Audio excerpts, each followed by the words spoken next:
Boys and girls. It's Miss Landry, and today I want to share a book with you. This is called A Chair for My Mother by Vera B. Williams, and it is a Caldecott Honor book.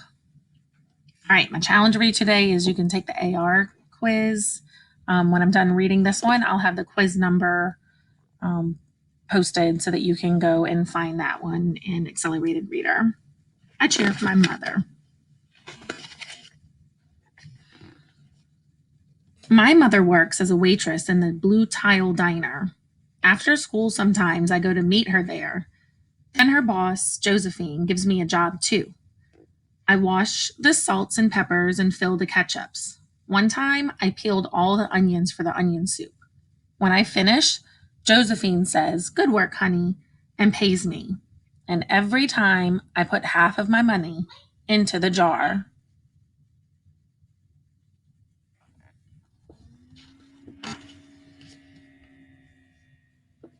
It takes a long time to fill a jar this big. Every day when my mother comes home from work, I take down the jar. My mama empties all her change from tips out of her purse for me to count. Then we push all of the coins into the jar. Sometimes my mama is laughing when she comes home from work. Sometimes she's so tired she falls asleep while I count the money out into piles. And some days she has lots of tips. Some days she has only a little. Then she looks worried. But each evening, every single shiny coin goes into the jar.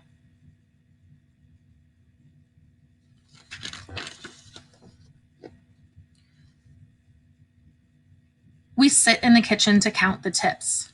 Usually, Grandma sits with us too. While we count, she likes to hum. Often, she has money in her old leather wallet for us.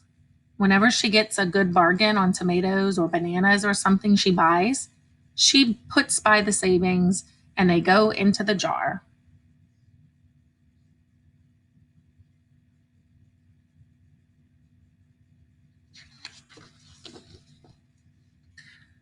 And when we can't get a single other coin into the jar, we're going to take out all the money and go and buy a chair. Yes, a chair, a wonderful, beautiful, fat, soft armchair. We will get one covered in velvet with roses all over it. We're going to get the best chair in the whole world.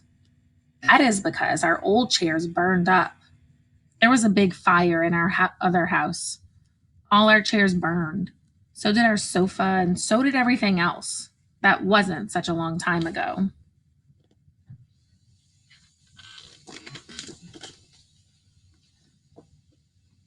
My mother and I were coming home from buying new shoes.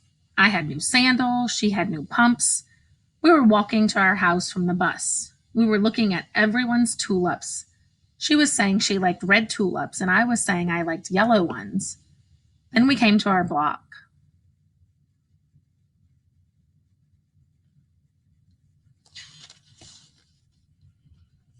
Right outside our house stood two big fire engines. I could see lots of smoke. Tall orange flames came out of the roof. All the neighbors stood in a bunch across the street. Mama grabbed my hand and we ran. My Uncle Sandy saw us and ran to us. Mama yelled, "Where's Mother?" I yelled, "Where's my grandma?" My Aunt Ida waved and shouted, "She's here, she's here, she's okay, don't worry." Grandma was all right. Our cat was safe too, though it took a while to find her. But everything else in our whole house was spoiled.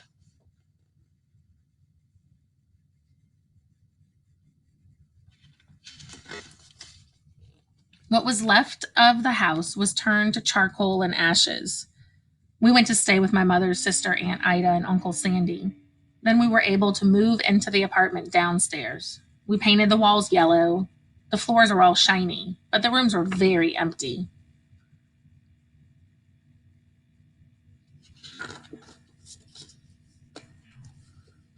The first day we moved in, the neighbors brought pizza and cake and ice cream.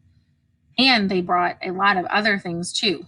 The family across the street brought a table and three kitchen chairs. The very old man next door gave us a bed from when his children were little. My other grandpa brought us his beautiful rug.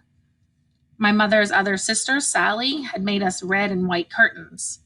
Mama's boss, Josephine, brought pots and pans, silverware, and dishes. My cousin brought me her own stuffed bear. Everyone clapped when my grandma made a speech. You are all the kindest people, she said, and we thank you very, very much. It's lucky we're young and can start all over. That was last year, but we still have no sofa and no big chairs. When Mama comes home, her feet hurt. There's no good place for me to take a load off my feet, she says. When Grandma wants to sit back and hum and cut up potatoes, she has to get as comfortable as she can on a hard kitchen chair. So that is how come Mama brought home the biggest jar she could find at the diner, and all the coins started to go into the jar. Now the jar is too heavy for me to lift down. Uncle Sandy gave me a quarter. He had to boost me up so I could put it in.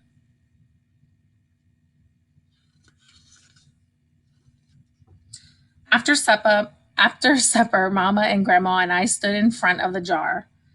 Well, I never would have believed it, but I guess it's full, Mama said. My mother brought home little paper wrappers for the nickels and the dimes and the quarters. I counted them all out and wrapped them all up. On my mother's day off, we took all the coins to the bank. The bank exchanged them for $10 bills. Then we took the bus downtown to stop to shop for our chair.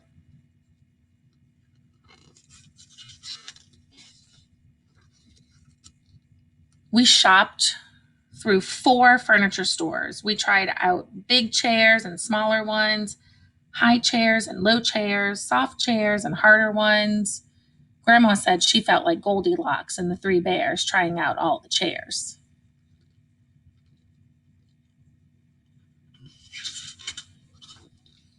Finally, we found the chair we were all dreaming of, and the money in the jar was enough to pay for it. We called Aunt Ida and Uncle Sandy, and they came right down in their pickup truck to drive the chair home for us. They knew we couldn't wait for it to be delivered.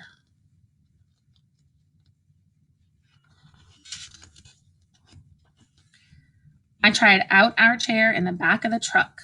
Mama wouldn't let me sit there while we drove, but they let me sit in it while they carried it up to the door.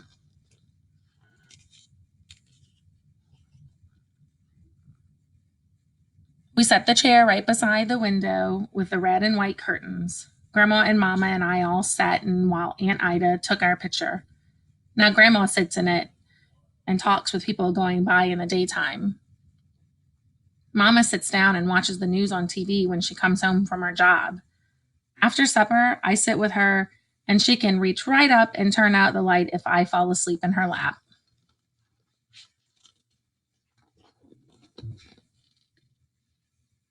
The end. I hope you enjoyed the book for today, boys and girls. Remember, go take that AR quiz, and I'll be checking on your scores. Bye.